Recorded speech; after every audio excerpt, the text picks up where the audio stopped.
आज हूँ 19 मार्च गुरुवार। आसतु आज पाणीपाग अपडेट विषय जाना। यह पूर्व आपण को गोटे अनुरोध, वीडियो को शेष पर्यंत देखो, चैनल को नुआ कर ही सब्सक्राइब कर बेल आइकन को दबाई रखु।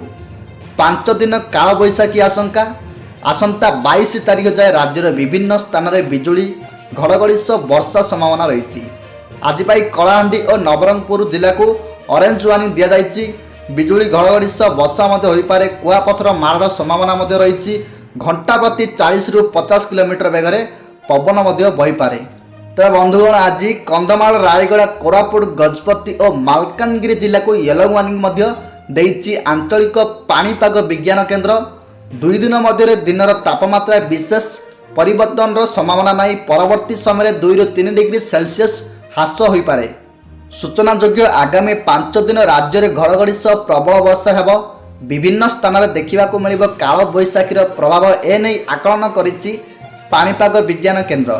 आसंता 20 तारीख तथा आसंता काली राज्य 24 जिले में प्रबल वर्षा नहीं येलो वार्निंग जारी करिछि पाणीपाग विभाग।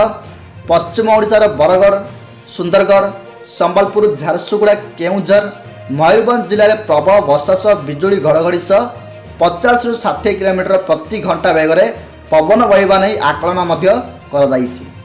एही सब जिला गुड़ी को ऑरेंज वार्निंग जारी कर 21 तारीख में मयूरभंज, केउंझर, बालेश्वर जिले में प्रबल वर्षा सह बिजुली घड़घड़ी सह 50 ରୁ 60 किलोमीटर प्रति घंटा बेगर पवन बहवा नहीं ऑरेंज वार्निंग जारी कर।